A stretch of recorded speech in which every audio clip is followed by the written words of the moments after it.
আর এবারে রাজভবনের দিকে নজর রাখবো। সেখানে সুকান্ত মজুমদার, মুর্শিদাবাদ অশান্তির ঘটনায় রাজভবনে সুকান্ত মজুমদার সহ অন্যান্য বিজেপি কর্মীরা এবং যারা ক্ষতিগ্রস্ত রয়েছেন, যারা ঘর ছাড়া রয়েছেন, তাদের নিয়েও সুকান্ত মজুমদার, তাপস রায় আমরা দেখতে পাচ্ছি রাজভবনের পথে তারা যাচ্ছেন এই মুহূর্তে। সেই ছবি সরাসরি জি 24 ঘন্টায়।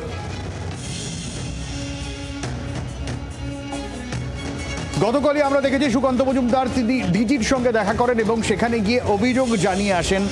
সেখানে যখন ডিজির সঙ্গে সাক্ষাৎ হচ্ছিল না, ভবানী ভবনের সামনেই তারা বসে পড়েন। আজকে রাজভবনে সেখানে রাজ্যপালের সঙ্গে সাক্ষাৎ করতে সুকান্ত মজুমদার এবং যারা ঘর ছাড়া রয়েছেন তাদের সঙ্গে নিয়ে সুকান্ত মজুমদার এবং অন্যান্য বিজেপি বিধায়করা তারা রাজভবনে যাচ্ছেন। রাজ্যপালের সঙ্গে সাক্ষাৎ করবেন তারা।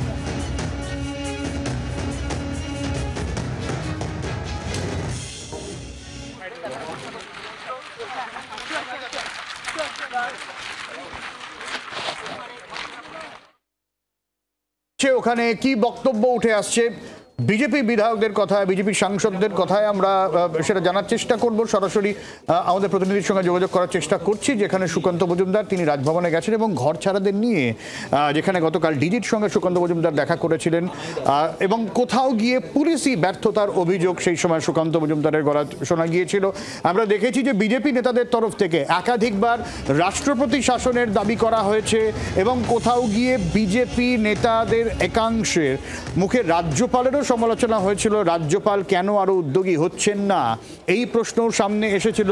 এই জায়গায় দাঁড়িয়ে একেবারে সরাসরি রাজভবনে যেখানে ঘর ছাড়া রয়েছেন তাদের নিয়ে সুকান্ত মজুমদার এবং তাপস রায় সহ অন্যান্যরা তারা রাজ্যপালের সাক্ষাৎ প্রার্থী।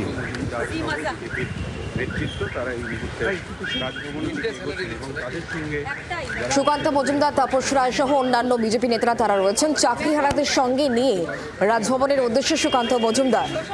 এই মুহূর্তে দেখতে পাচ্ছেন সেই ছবি মুর্শিদাবাদের অশান্তি এবং যার পরিপ্রেক্ষিতে বহু মানুষ এই মুহূর্তে ঘর ছাড়া।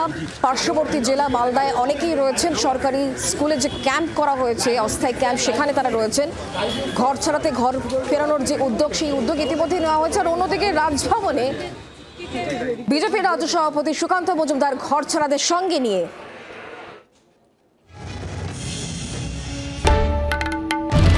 বাংলার আওয়াজ, বাঙালির আবেগ, জি 24 ঘন্টা।